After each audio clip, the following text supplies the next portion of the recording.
Olá pessoal, tudo bem com vocês? Dica de atualidades. Vamos falar do Peru, turbulências políticas no Peru.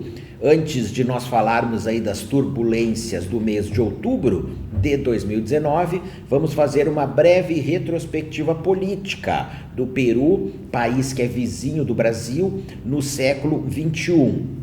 Os 4 últimos presidentes estão envolvidos com casos com situações de corrupção relacionadas à empreiteira, a construtora brasileira Norberto Odebrecht. Enfim, muito conhecida dos brasileiros em função aí dos casos de corrupção em que se esteve encrencado e ainda está, que vieram à tona com a Operação Lava Jato. Fala-se, inclusive, em uma Operação Lava Jato também no Peru, a Lava Jato peruana. O Alejandro Toledo, ex-presidente do Peru, o primeiro aí em 2001, governou o Peru a partir de 2001 até 2006, mas o Alejandro Toledo reside atualmente nos Estados Unidos, está preso nos Estados Unidos, por outro motivo, não por corrupção, mas tem um pedido de extradição do governo peruano para ele ser processado, ser julgado no Peru.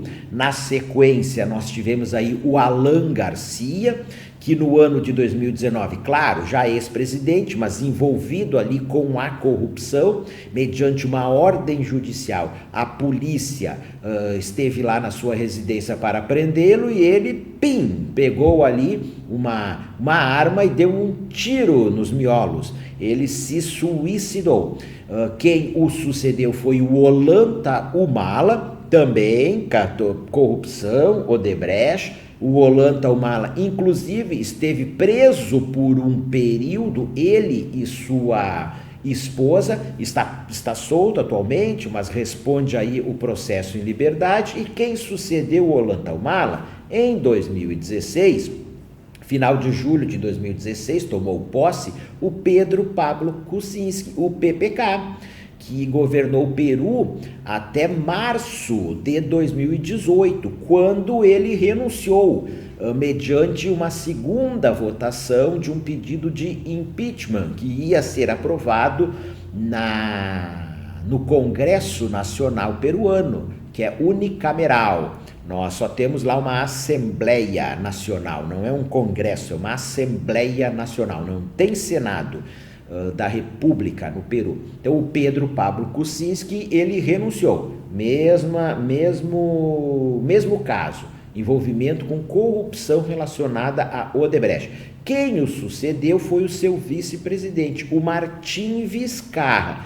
E o Martim Vizcarra tem tomado aí no seu governo, segundo a imprensa, várias medidas aí de combate à corrupção, mas o PPK, do qual ele era vice, venceu a eleição por uma pequena margem de votos, e o PPK já tinha muitos problemas de conseguir encaminhar os seus projetos, ver eles serem aprovados na Assembleia Nacional do Peru. E com o Martim Vizcarra ficou mais difícil ainda. Ele tem muitos problemas aí com parlamentares opositores, que são a maioria, mas ele tem aí, segundo notícias da imprensa, tomado várias medidas para coibir a corrupção no Peru. Inclusive, no seu mandato, ele tomou a iniciativa de promover um referendo, uma consulta nacional que foi aprovada, que aboliu a reeleição no Peru. Não só para o Poder Executivo, mas também para a Assembleia Nacional. Saiu candidato a deputado, se elegeu, termina teu mandato ali, não pode concorrer à reeleição. Vamos lá. O Martim Vizcarra, ele tinha encaminhado à Assembleia Peruana um projeto de lei para alterar a forma de escolha dos magistrados, dos juízes que compõem o Tribunal Constitucional peruano, o equivalente ao Supremo Tribunal Federal no Brasil, a instância máxima do poder judiciário ali peruano, que interpreta a Constituição. Porque como que é feito atualmente? Os os membros, os juízes do Tribunal Constitucional peruano, eles são escolhidos pela Assembleia Nacional por um mandato de 5 anos. E a Assembleia estava ali num processo de debate, de escolha dos novos juízes, vários deles envolvidos com denúncias de malversação aí de recursos públicos por parte deles. E então Martim Vizcarra encaminha esse projeto de lei e ele encaminha junto uma solicitação de um voto de confiança ao Conselho de Ministros.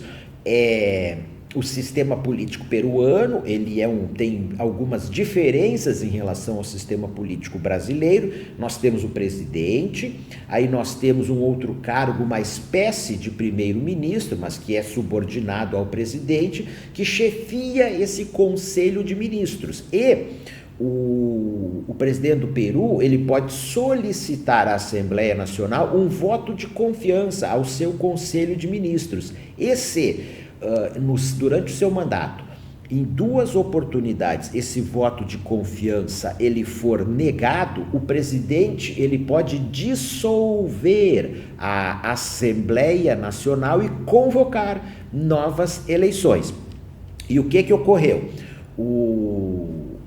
A Assembleia Peruana começou a votar a indicação dos juízes para o Tribunal Constitucional e não votou o voto de confiança encaminhado pelo Martim Vizcarra, presidente do Peru, que era vice do PPK, que assumiu no lugar do PPK. Não votou. E o Martim Vizcarra, ele considerou que o voto de confiança não tinha sido aprovado. Aí o que ele faz? Ele assinou um decreto dissolvendo a Assembleia Peruana, Assembleia Nacional do Peru, e convocando novas eleições para a Assembleia Nacional do Peru. Ocorre que, segundo notícias, segundos antes, e aí é o que diz mesmo as notícias, segundos antes, a Assembleia Nacional do Peru votou o voto de confiança e aprovou o voto de confiança. Mas o Martim Vizcarra disse o seguinte: olha, encaminhei em 2 oportunidades solicitação de voto de confiança, em 2 oportunidades não recebi, o Conselho de Ministros não teve o voto de confiança da Assembleia Nacional. Bom, o que fez a Assembleia Nacional? A Assembleia Nacional, ela fez uma votação em que ela deliberou pela retirada do Martim Vizcarra do cargo de presidente do Peru por incapacidade moral, e deu posse à segunda vice-presidente do Peru, a Margarete Arraoz. Outra particularidade do sistema político peruano: tem um presidente e tem 2 vice-presidentes. E aí ficou aquele impasse. A Assembleia Peruana tem muito pouca popularidade perante a população. A cúpula da polícia e a cúpula das Forças Armadas do Peru se reuniram com o Martim Vizcarra e disseram: olha, estamos contigo, estamos aí te dando apoio. Mas o que faz a Margarete Arraoz? 1 ou 2 dias depois, ela renuncia como vice-presidente, não como vice-presidente, ela renuncia ao cargo ali de presidente, que ela tinha sido indicada pela Assembleia Peruana. Mas por um curto período de tempo ficamos no impasse no Peru e passamos a ter aí 2 presidentes, que nós temos na Venezuela 2 presidentes. Um que não é reconhecido pela oposição e um outro autoproclamado, Maduro e Juan Guaidó. Então ficamos por um curto período de tempo, de horas mesmo, tendo aí 2 presidentes no Peru. Mas a Margarete Arraoz, ela renunciou e ela abriu caminho para eleições gerais no Peru. Então, o presidente Martim Vizcarra, ele convocou eleições gerais, estão marcadas para 26 de janeiro de 2020, parlamentares para a Assembleia Nacional. Agora a oposição que é maioria no parlamento, a oposição quer que ele renuncie e que também venha a se ter eleições para presidente da República. E esses parlamentares que vão ser eleitos para a Assembleia Nacional, eles vão completar a atual legislatura, que vai se encerrar ali no final de julho de 2021, vai ser um mandato de 1 ano e 8 meses. Algo a ser acompanhado, os próximos desdobramentos desta crise política no Peru, pessoal. E já que estamos falando aqui de América do Sul, lembrarmos que nós temos aí já há vários anos a crise política, econômica e social na Venezuela.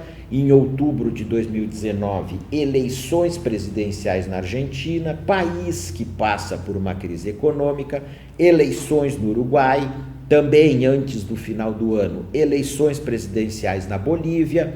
O Brasil, como eu disse, não sei se eu cheguei a falar aqui na gravação deste vídeo, o Brasil que enfrentou uma recessão nos anos de 2015 e 2016, teve o impeachment da ex-presidente Dilma Rousseff, o Equador, que também teve aí alguma instabilidade política nos últimos anos, que em outubro de 2019, o momento em que eu gravo aqui este vídeo, está com grandes protestos aí populares no Equador em função de uma decisão governamental que elevou o preço dos combustíveis, subiram 123%, ou seja, a América do Sul anda aí com várias situações de instabilidade nos últimos anos. Está aí a dica sobre o Peru, acompanhem, entendam o que aconteceu, o que está acontecendo, é questão aí de prova das disciplinas de atualidades, conhecimentos gerais e mundo contemporâneo. Bons estudos, galera, e um grande abraço.